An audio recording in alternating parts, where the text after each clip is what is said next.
Sir ನಮಸ್ತೆ, ತಮ್ಮ ಹೆಸರು ಸರ್? ನಾನು GR ನಾಗರಾಜ ಅಂತ, ಮೂಲತಃ ಗುಂಡ್ಲುಪೇಟೆಯವನು. ಈಗ ಸದ್ಯದಲ್ಲಿ 61ರಿಂದ ಮೈಸೂರಿನಲ್ಲಿದ್ದೀನಿ. ತಮ್ಮ ಆದರ್ಶ ಸೇವಾ ಸಂಘದ ಬಗ್ಗೆ ಏನು ಹೇಳಕ್ಕೆ ಇಷ್ಟಪಡ್ತೀರಾ ಸರ್? ಆದರ್ಶ ಸೇವಾ ಸಂಘ ಫೌಂಡರು ಪ್ರೊಫೆಸರ್ KS ಶೇಷಗಿರಿರಾವ್ ಅಂತೇಳಿ 1981ರಲ್ಲಿ ಸ್ಥಾಪಿತ ಆಯಿತು. ಇದು ತಿಮತಸ್ಥ ಬ್ರಾಹ್ಮಣರಿಗಾಗಿ ಅವರು ಮೊಟ್ಟ ಮೊದಲು ಆಚಾರ್ಯ ಜಯಂತಿ, ಸಾಮೂಹಿಕ ಬ್ರಹ್ಮೋಪದೇಶ ಈ ಕಾರ್ಯಕ್ರಮಗಳನ್ನ ಒಂದು ಸಣ್ಣದಾಗಿ ಎಜುಕೇಷನ್ ಹೆಲ್ಪ್ ಮಾಡಬೇಕು ಉದ್ದೇಶದಿಂದ ಎಲ್ಲರನ್ನು ಒಗ್ಗೂಡಿಸ್ಬೇಕು ಅನ್ನೋ ದೃಷ್ಟಿಯಲ್ಲಿ ಅವರ ಟೀಮು 81ರಲ್ಲಿ ಸ್ಥಾಪಿತ ಆಯಿತು. ನಾನು ಮತ್ತು ರಾಮಕೃಷ್ಣ ಅವರು ಒಟ್ಟಾರೆಯಾಗಿ ಒಂದು 35 ವರ್ಷಗಳ ಹಿಂದೆ ನಾನು ಅಧ್ಯಕ್ಷನಾಗಿ ರಾಮಕೃಷ್ಣ ಅವರು ಮೈಸೂರು ವಿಶ್ವವಿದ್ಯಾಲಯದಲ್ಲಿದ್ದವರು.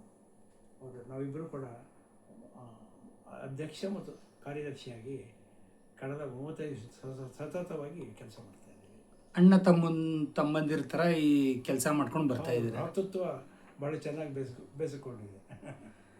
ಈಗ ಇದುವರೆಗೂ ತಮ್ಮ ಸೇವಾ ಸಂಘ ಓಪನ್ ಆಗಿ ಎಷ್ಟು ವರ್ಷ ಆಯಿತು ಸರ್? 1981. ಅಲ್ಲಿಂದ ಇಲ್ಲಿವರೆಗೂ ಏನೇನು ಸೇವಾ ಕಾರ್ಯ ಮಾಡ್ಕೊ ಬರ್ತಾ ಇದ್ದೀರಾ ಸರ್? ಅವರ ಮೂಲ ಉದ್ದೇಶಗಳೇನಿತ್ತು, ಆಚಾರ್ಯ ಜಯಂತಿ, ಸಾಮೂಹಿಕ ಬ್ರಹ್ಮೋಪದೇಶ ಮತ್ತು ವಿದ್ಯಾಭ್ಯಾಸಕ್ಕೆ ಸಣ್ಣ ಪುಟ್ಟ ನೆರವುಗಳನ್ನು ಇಟ್ಟಿದ್ದರು. ಅದನ್ನು ಮುಂದುವರಿಸಿಕೊಂಡು ಇತ್ತೀಚೆಗೆ ಬ್ರಹ್ಮೋಪದೇಶ ಲಾರ್ಜ್ ಸ್ಕೇಲಲ್ಲಿ ಮಾಡ್ತಾಯಿದ್ದೀವಿ ಮತ್ತು ಸ್ಕಾಲರ್ಶಿಪ್ ಕೊಡ್ತಾಯಿದ್ದೀವಿ ದೊಡ್ಡ ಮಟ್ಟದಲ್ಲಿ. ಅದಕ್ಕೆ ಡಾಕ್ಟರ್ ಮೀರಾ ವೀನಾಥನ್ ಅಂತ ಹೇಳಿ ಮೂಲತಃ ಮೈಸೂರವರು, ಈಗ ಅಮೆರಿಕದಲ್ಲಿ 45 ವರ್ಷದಿಂದ ಸೆಟ್ಲ್ ಆಗಿದ್ದಾರೆ. ಅವರು professor KS Chandrashekar, mathematics professor, NIE college, ನಾವು ರಿಟೈರ್ಡ್. ಅವರಿಂದ ಸಹಾಯ ಪಡೆದು ಗೀತಾವಧಾನಿಯರ ಮೂಲಕ, ಡಾಕ್ಟರ್ ಗೀತಾವಧಾನಿಯರು KR ಡೀನ್ ಆಗಿದ್ರಲ್ಲ, ಅವ್ರ ಮೂಲಕ ಪರಿಚಯ ಆಗಿ ಅವರಿಂದ 25 ವರ್ಷ ಅವರು ಕೊಟ್ಟರು. ಈಗ 4-5 ವರ್ಷ ಕೋವಿಡ್ ನಂತರ ಅವ್ರದ್ದೇ ಒಂದು ಮನೆಯ ಸಂದರ್ಭಗಳಿರೋದ್ರಿಂದ ಅವ್ರಿಗೂ 86-87 ವಯಸ್ಸಾಗಿದೆ. ಈಗ ಅವರು ಅಮೆರಿಕದಲ್ಲಿ ಸೆಟ್ಲ್ ಆಗಿದ್ದಾರೆ. ಇತ್ತೀಚೆಗೆ ನಾವು ಅದನ್ನು ಮಾಡ್ಕೊಂಡು ಹೋಗ್ತಾ ಇದ್ದೀವಿ, ಸ್ಕಾಲರ್ಶಿಪ್ ಪ್ರತಿ ವರ್ಷ. ಅದಲ್ಲದೆ ಮಕ್ಕಳಿಗೆ ಪ್ರತಿಭಾ ಪುರಸ್ಕಾರ, SLC ನಂತರದ ಎಲ್ಲ ಕೋರ್ಸ್ ಕಂಪ್ಲೀಟ್ ಆಗಿರೋರಿಗೆ 90% ಜನರಿಗೆ 600ರಿಂದ 800 ಮಕ್ಕಳಿಗೆ ಪ್ರತಿ ವರ್ಷ ಕೊಟ್ಕೊಂಡು ಹೋಗ್ತಾ ಇದ್ದೀವಿ. ಅದಲ್ಲದೆ ಸನ್ಮಾನ ಕಿರಿಯ ಮಕ್ಕಳಿಂದ 7 ವರ್ಷ 6 ವರ್ಷ ಅದರಲ್ಲಿ ಒಂದು ಹೆಸರಿಸಲೇಬೇಕಾದದ್ದು ನಮ್ಮದೇ ಹುಡುಗ ಪುನೀತ್ ಅಂತ, ಆತ ನಮ್ಮ ಕಮಿಟಿ ಮೆಂಬರ್ ಕೂಡ ಹೌದು. ಆತನ ಮಗ 8 ವರ್ಷ 9 ವರ್ಷ ಪೃಥು ಅಂಥೇಳಿ, ಅವನಿಗೆ 2 ಡಾಕ್ಟರೇಟ್ಗಳು ಬಂದಿದೆ ಈ ವಯಸ್ಸಲ್ಲಿ. ಅವನ್ನ ಗುರುತಿಸೋರು ನಮ್ಮ ಆದರ್ಶ ಸೇವಾ ಸಂಘ. ಅದು ಗುರುತಿಸಿ ಇವತ್ತು ವರ್ಲ್ಡ್ ವೈಡ್ ರೆಕಾರ್ಡ್ ಮಾಡಿದ್ದಾರೆ ನಾವು. ಅಂತಹ ಪ್ರತಿಭೆಗಳನ್ನು ಗುರುತಿಸ್ತಾ ಇದ್ದೀವಿ. ಅಲ್ಲಿಂದ ಶತಾಯುಷಿಗಳ ತನಕ ಎಲ್ಲರಿಗೂ ಕೂಡ ಸನ್ಮಾನ ಮಾಡ್ತೀವಿ. ಮತ್ತು ಇದಲ್ಲದೆ ಕೋವಿಡ್ ಸಿಚುಯೇಷನಲ್ಲಿ ಸಾವಿರಾರು ಜನಗಳಿಗೆ ಉತ್ತಮ ಆಹಾರ ಕಿಟ್ಗಳನ್ನು ಕೊಟ್ಟರು.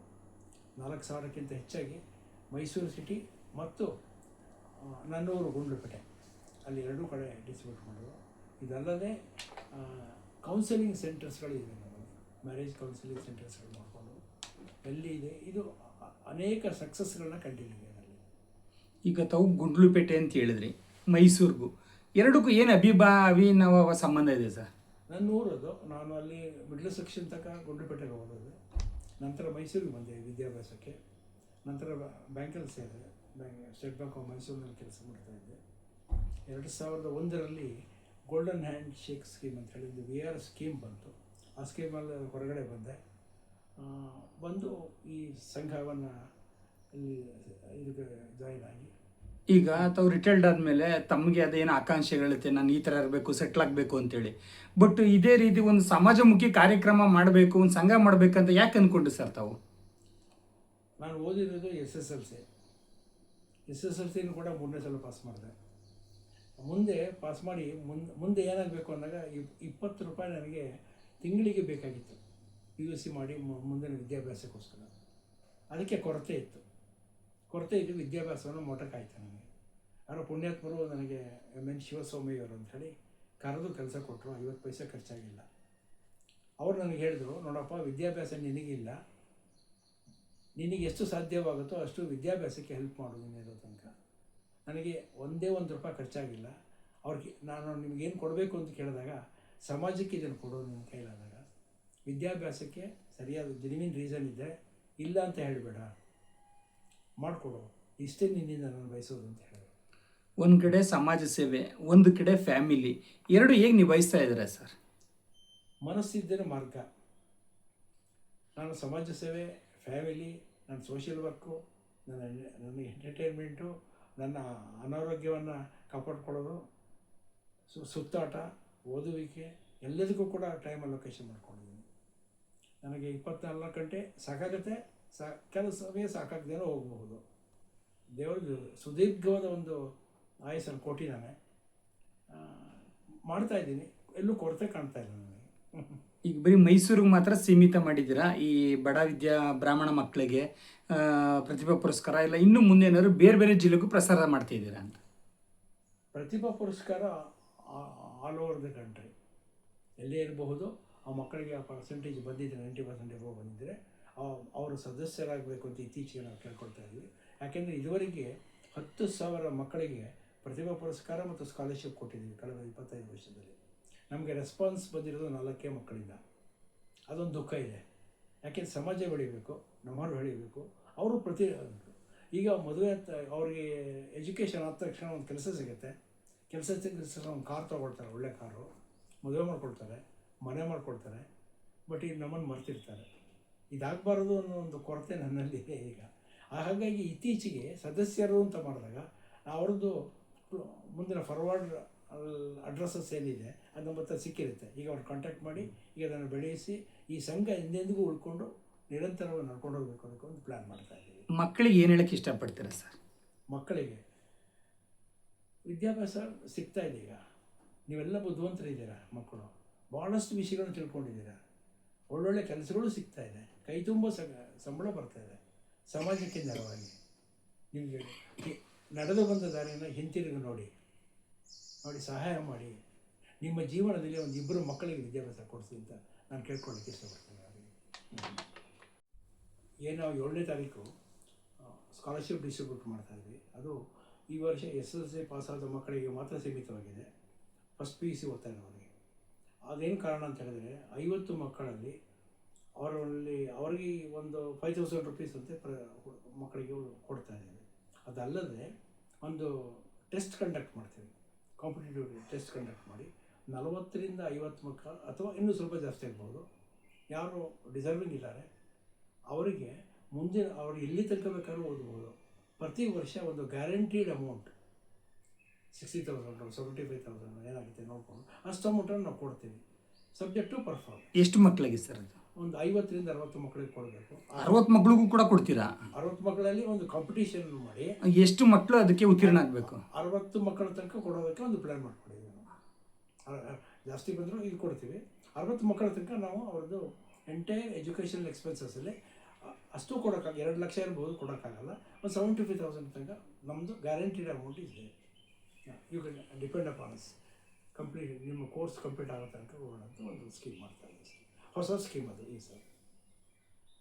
ಬಂದಂಥ ಸನ್ನಿವೇಶದಲ್ಲಿ ಜನತೆ ಭಾಳ ಆಹಾರಕ್ಕೋಸ್ಕರವಾಗಿ ಒದ್ದಾಡ್ತಾಯಿದ್ರು. ನೋಡಿ ಒಂಥರ ಸಂಕಟ ಆಯಿತು. 4,500 ಜನಕ್ಕೆ ಆಹಾರದ ಕಿಟ್ಗಳನ್ನು ಕೊಟ್ಟು ಶುದ್ಧವಾಗಿರೋದು ಕೊಡಬೇಕು, ಚೆನ್ನಾಗಿರೋದು ಕೊಡಬೇಕು, ಒಂದು 2 ತಿಂಗಳಿಗಾದರೂ ಅವ್ರು ಉಪಯೋಗಿಸೋ ರೀತಿ ಇರಬೇಕು ಅಂತ ಹೇಳಿ 28 ಐಟಮ್ಗಳನ್ನು ಸೆಲೆಕ್ಟ್ ಮಾಡಿ ಬ್ಯಾಗ್ ಹಾಕಿ ಅವ್ರಿಗೆ ಫೋನ್ ಮಾಡಿ ಒಂದು ಕಡೆ ಸೇರಿ ಎಲ್ರಿಗೂ ಅದನ್ನು ವಿತರಣೆ ಮಾಡಿದ್ವಿ. 10 ದಿವಸ ಹಿಡಿತು ಅದು ನಮಗೆ ಅವ್ರಿಗೆ ವಿತರಣೆ ಮಾಡೋದಕ್ಕೆ ಎಲ್ರಿಗೂ ಕೊಟ್ವಿ. ಅದೇ ಸಂದರ್ಭದಲ್ಲಿ ಇನ್ನೊಂದು ಹೊಸದು ಅವರ ಪರ್ಮಿಷನ್ ತಗೊಂಡೇ ಹೇಳ್ತಾ ಇದ್ದೇನೆ. 70 ವರ್ಷ ಮೀರಿದ ವೃದ್ಧ ದಂಪತಿಗಳು ಹೊರಗಡೆಗೆ ಬರೋಕ್ಕಾಗ್ತಾ ಇರಲಿಲ್ಲ ಅವರ ಔಷಧೋಪಚಾರಗಳನ್ನು ತೆಗೆದುಕೊಳ್ಳೋದಕ್ಕೆ. ಅವ್ರ ಹತ್ರ ಪ್ರಿಸ್ಕ್ರಿಪ್ಷನ್ ಇತ್ತು, ಡಾಕ್ಟ್ರ್ ಪ್ರಿಸ್ಕ್ರೈಬ್ ಮಾಡಿದ್ರೆ ಇಂಥದ್ದು, ಹೊರಗಡೆಗೆ ಬರೋಕ್ಕಾಗ್ತಿರಲಿಲ್ಲ. ಅದನ್ನೂ ಗಮನಿಸಿ ಆಯಾ ಏರಿಯಾದಲ್ಲಿದ್ದಂಥ ನಮ್ಮ ನಿರ್ದೇಶಕರುಗಳನ್ನು ಅವ್ರು ಯಾರು ಅನಾರೋಗ್ಯ ಪೀಡಿತರಾಗಿದ್ದಾರೆ ಅವ್ರನ್ನ ಗಮನಿಸಿ ಅಂತ ಹೇಳಿ ಅವರ ರೀಸೆಂಟ್ ಪ್ರಿಸ್ಕ್ರಿಪ್ಷನನ್ನು ತಕ್ಕೊಂಡು ಸುಮಾರು ಒಂದು 2 ತಿಂಗಳಿಗಾಗುವಷ್ಟು ಔಷಧಗಳನ್ನು ಸಂಘದ ವತಿಯಿಂದ ಕೊಡ್ತು. ಅದೊಂದು ನಮಗೆ ಹಿರಿಮೆ. ಈಗಲೂ 25 ಜನಕ್ಕೆ 30 ಜನಕ್ಕೆ ಕೊಡ್ತಾನೆ ಇದೆ. ಆಮೇಲೆ ಇದನ್ನೆಲ್ಲ ಗಮನಿಸಿ ಮಂತ್ರಾಲಯದ ಶ್ರೀಗಳವರು ಹಿಂದೆ ಇದ್ದಂಥವರು ನಮಗೆ ರಾಷ್ಟ್ರ ಸಂಸ್ಕೃತಿ ಪೋಷಣೆ ಪ್ರಶಸ್ತಿ ಅಂತಕ್ಕಂಥದ್ದನ್ನು ಕೊಟ್ಟಿದ್ದಾರೆ, ಅದೊಂದು ಪ್ರಶಸ್ತಿ. ಮತ್ತು ಶೃಂಗೇರಿಯ ಶಾರದಾ ಪೀಠದಿಂದಲೂ ಕೂಡ ನಮ್ಮ ಭಾರತೀ ತೀರ್ಥ ಸ್ವಾಮಿಗಳು ಮತ್ತು ಈಗಿರ್ತಕ್ಕಂಥ ವಿಭೂದೇಶ್ವರ ಶ್ರೀಕರು ಮಾತ್ರ ಅವರು ಕೂಡ ಆಶೀರ್ವಾದ. ಮಂತ್ರಾಲಯ ಶ್ರೀಗಳು ಜೊತೆಗೆ ನಾವು ನಡೆಸ್ತಕ್ಕಂಥ ಉಪನಯದ ಒಂದು ಕಾರ್ಯಕ್ರಮಕ್ಕೆ ನಾನು ಬರ್ತೀನಿ ಅಂತ ಹೇಳಿ ಕಲ್ಪವೃಕ್ಷ ಕ್ಷೇತ್ರ ಅಂತಿದೆ ನರಸೀಪುರ ರೋಡಲ್ಲಿ, ಅಲ್ಲೊಂದು ಉಪನಯನ ಕಾರ್ಯಕ್ರಮ ಮಾಡಿ ಅಂತ ಹೇಳಿ ಸಾಮೂಹಿಕ ಉಪನಯನ ಮಾಡೋದಂಥ ಸನ್ನಿವೇಶದಲ್ಲಿ ಅವರೇ ದಿವ್ಯ ಸಾನ್ನಿಧ್ಯವನ್ನು ವಹಿಸಿದ್ದಂಥವ್ರು. ಸಚ್ಚಿದಾನಂದ ಆಶ್ರಮದಲ್ಲಿ ಪ್ರತಿ ವರ್ಷ ಪ್ರತಿಭಾ ಪುರಸ್ಕಾರ ಇದು ನಡೆಸೋದಕ್ಕೆ ಸ್ಥಳಾವಕಾಶ, ಪ್ರಸಾದ ವಿನಿಯೋಗ ಎಲ್ಲವನ್ನು ಒಪ್ಕೊಂಡು ಅವರೇ ನಿಂತು ಸಾನ್ನಿಧ್ಯ ವಹಿಸಿ ನಡೆಸ್ಕೊಳ್ತಾ ಇದ್ದಾರೆ. ಇಷ್ಟೆಲ್ಲ ಒಟ್ಟಾರೆ ಸಮಾಜಮುಖಿ ಕಾರ್ಯಕ್ರಮ ಮಾಡ್ತಾ ಇದ್ದೀರಾ, ಬಡ ಜನರಿಗೆ ಅನುಕೂಲ ಮಾಡ್ತೀರಾ, ಇದೆಲ್ಲ ತಮಗೆ ತೃಪ್ತಿ ಅನ್ನಿಸ್ತಾ ಇದೆಯಾ ಸರ್? ಒಂದೇ ನಾನು ಅವಾಗಲೇ ಹೇಳಿದೆ, ಮತ್ತು ರಿಪಿಟೇಷನ್ ಆಗುತ್ತೆ, ಸ್ಪಂದನೆ ಇಲ್ವಲ್ಲ ಅಂತ ಸ್ವಲ್ಪ ಯಾಕೆಂದರೆ ಇದನ್ನು ಬೆಳೆಸ್ಕೊಂಡು ಹೋಗ್ಬೋದು.